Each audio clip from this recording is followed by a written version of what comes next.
Good morning, yes, you're back with me, Chloe Rivers, and I'm joined in the studio by the amazing Sam Biscoe. Hello, Sam. Hi, good morning. How are you?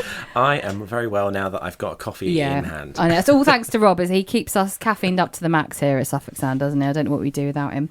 So, Sam, you are the founder and the manager of Colchester Kings Rugby Club. Now, for those that don't know, can you tell us a little bit about it?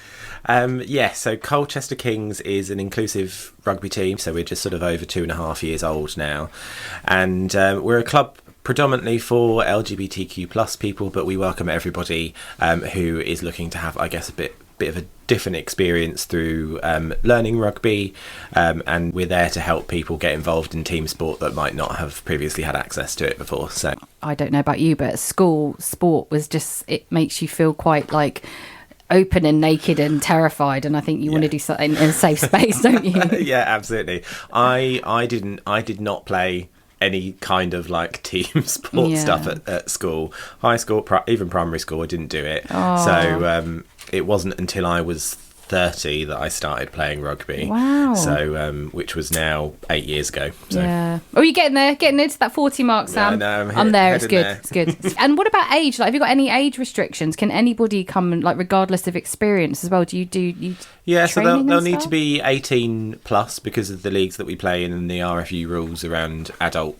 grade rugby. But it doesn't matter what kind of experience you've had. Like I said, I'd never had any rugby experience when I started, and it can really sort of make changes to people's lives when they realise they unlock this bit of them that they'd never seen before. So. Yeah, massively. And I bet within the club you've cultivated some like amazing friendships and relationships. Do you know what? I guess when it started, it was my baby, but now it's very much like the club runs itself in a way. The members make it what it is. It's I had the thought and the willpower to go and sort it out, but we're now at a stage where we've got a fantastic set of coaches, we've got a big squad, and we're doing really well. Yeah, well, it sounds like it, because you've just been announced as the winner of the Active Essex Sports Club of the Year. When did you find out, and how did it feel? Well, we'd got an email a little while ago sort of saying that we'd been nominated for it, that we were sort of through into the final round, as it were. And then last week, we were invited along to the Active Essex Awards. Turns out that we won, which was fantastic. It was a really great evening. Saying to you earlier, the only thing I know about Colchester Rugby Club is I take my kids up there to go on the cycle track. And I didn't even realise it was a rugby club because I never go to that part of it. And it's a beautiful new building. And that's where you train. Yeah, we train at Colchester Rugby Club. We train weekly, although we had our last training session for 2024 last night, which was fancy dress. We sort of divided into 6 or 7 teams, I think it was. Yeah. And we just did some short touch rugby matches, and it was just silly. Oh, and don't be modest, because that was for the Biscoe Cup, right? Named after you. Yeah, it's named after me. I didn't name it. Our head coach, she just announced it one week and was like, we're doing this next week. I was like, oh, okay. That's nice. Yeah, it's really lovely. You just spoke about touch rugby, so Colchester Thunder. Yes. Is that the touch team, right? Colchester Thunder is our touch squad. So we have Kings and Thunder sitting alongside each other. Kings is our contact rugby team, and Thunder is our touch rugby team. We started that this year, like in September. Now, again, we're now on our sort of winter break for it, but come the middle of February, we'll be full force with looking to recruit more people that want to be playing rugby, but perhaps don't want to get like smashed into the floor. That's me. And and so many people think that it's touch rugby, it's not as good as doing contact, and actually like the skill set is so much is so much higher in many ways. Like you've got to be fast, you've got to be agile, you've got to be able to pass the ball really well, which you don't necessarily need to be able to do that in contact rugby. You just hold it and take it in. But it also allows us to welcome in the whole community, because if you're playing contact rugby, it's gendered. You are either in the male or the female team, and the rules around the RFU's trans policy is difficult, particularly for trans women. So we decided that we wanted to be able to have an option that would include everybody. That's part of the reason that we started the touch team. So it's mixed gendered, and anybody can come as long as they're over 18. So can I come? Yes. Because I would like to have a go. Yeah. I'm terrified and I'm very unfit at the moment. But yeah, I would like to have a go. You should have seen me trotting around the field last night. You ain't got a problem, don't worry. First taster session happened on 1st of June 2022, and I had the help of my cousin's partner who plays in the first team at Colchester. Oh, that's handy. Yeah. Very handy, like that.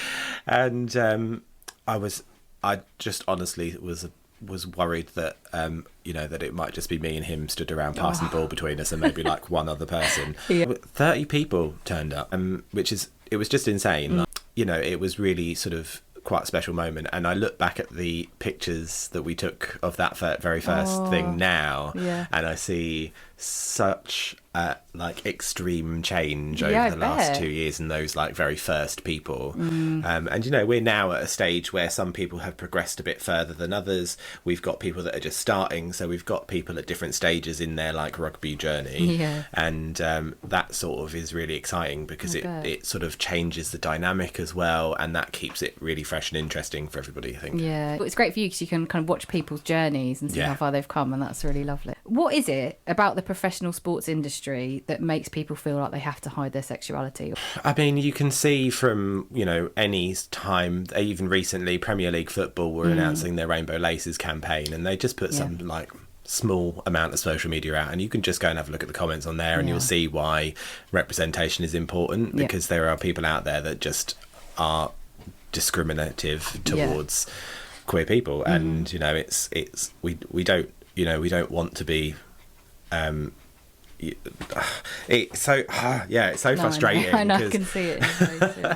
It's because it's just about representation, and if there was more representation, you probably wouldn't see it as much, but because it's there to help encourage people to make it a safer space for people, it's super important, I think, for those sorts of things. Let's talk about you at school. What were you like at school? So you said before you went into your sports, but I gather you were a dancer, were you? Yeah. So I started dancing when I was 6 years old. For school, I guess I was quite quiet, and I tried to keep myself to myself. I got bullied as a kid for being gay before I even realised I was. That is heartbreaking. Well, it's. I can kind of brush it off now, but I did spend a lot of time crying as a child. Oh, sad. Don't. I don't need an excuse to cry this morning. And then I sort of reached the age of 16. I went to Suffolk College, did performing arts course there, and then went off to Performers College in Essex to train in musical theatre, and then graduated at the grand old age of 21 and headed off to work professionally. You were a cruise ship entertainer, Yeah. I worked. That was the first job that I got. And I did the first contract, and I thought, I'm going to move to London and become a star. Baby. And then I did that for 6 months and ran out of money, and then very quickly called back up the office and said, hello, can I please can I come back, please? How can people get in touch and find out more about Colchester Kings? You can get in touch with us through our website, which is www.colchesterkings.co.uk or colchesterthunder.co.uk, and we're also on social medias. Look for Colchester Kings or Colchester Thunder RFC. Just drop us a message if you're interested to come along to either of those things. We're off to Oslo for the European Cup in 25. So we've got a lot of work to do, but an exciting time to join. That's going to be great. That is an exciting time to join. Yeah. And I was going to say, if people are feeling really unconfident about joining and they're listening to this show now and they're thinking, I'd love to be part of that, but I don't have the confidence to take the next step. Sure, yeah. What can you do to reassure them? I think it's important to say that everybody kind of started at the same place. A lot of people's experience of joining the rugby team has been looking to find a way to build their confidence, get over the anxiety. I mean, we've had people that have turned up for 2 or 3 weeks, sat in their car and then left again. But they eventually just managed to put the toe over outside the box. And, we're not asking people to take massive leaps of any kind. Just come and give it a go. There's always somebody to talk to and support, and we sort of assign you a buddy for that training session so that you make sure that you're not on your own. And if it feels like chaos, that's because it is. That's what rugby is. And if you can get used to that, you'll be fine. Oh, beautiful chaos. I love it. Yeah. Well, Sam, I think it's incredible what you've achieved. Thank you so much for coming into the studio to see me today. All hail the Kings!